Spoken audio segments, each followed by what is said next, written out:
Take a break from your busy schedule and join Harold Sala for Guidelines, a 5-minute commentary on living. Long ago, the poetic bard William Shakespeare wrote, "There's a divinity that shapes our ends, rough-hew them how we will." The overview of history confirms what he wrote.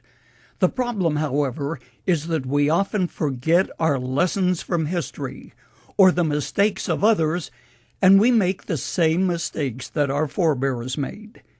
That was true in a Judean village known as Bethlehem. Yes, we know Bethlehem is the place where Jesus was born.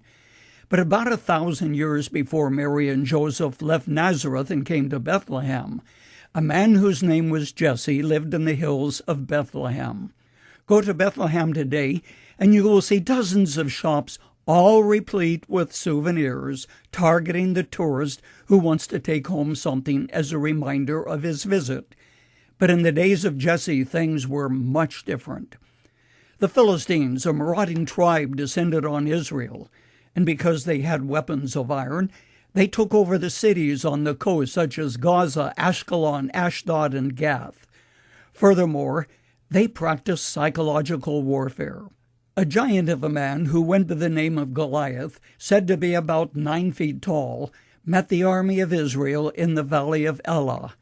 And, by the way, that valley is still there, very much as it was in the days of David and Goliath.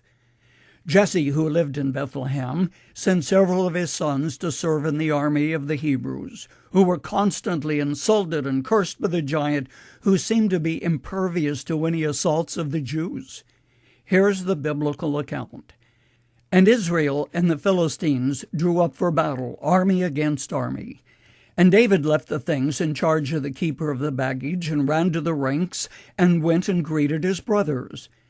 As he talked with them, behold, the champion, the Philistine of Gath, Goliath by name, came up out of the ranks of the Philistines and spoke the same words as before, and David heard him. All the men of Israel, when they saw the man, fled from him and were much afraid. And the men of Israel said, 'Have you seen this man who has come up? Surely he has come up to defy Israel. And the king will enrich the man who kills him with great riches, and will give him his daughter and make his father's house free in Israel.' And David said to the men who stood by, 'What shall be done for the man who kills this Philistine and takes away the reproach from Israel? For who is this uncircumcised Philistine, that he should insult the armies of the living God?' Now Eliab, his elder brother, heard when he spoke to the men. And Eliab's anger was kindled against David, and he said, 'Why have you come down? And with whom have you left those few sheep in the wilderness?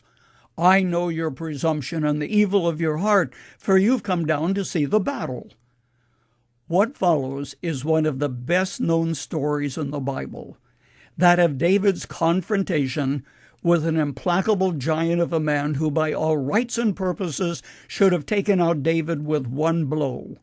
Instead, God gave David a great victory. A final thought. The God of David is still alive in the 21st century, and he's in the business of delivering his children from their enemies. The divinity that shapes our ends, as Shakespeare said, can also deliver you today. David trusted God completely, and so must we, if we have deliverance and victory over the giants that would destroy us. Trust him and await his deliverance. It's the only way you can really win.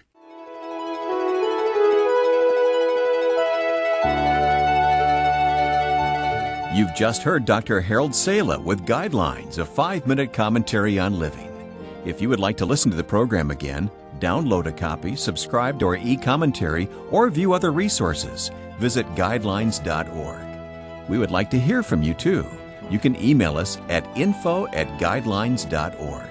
That's info@guidelines.org. Thanks for listening, and we invite you to join us again for the next edition of Guidelines.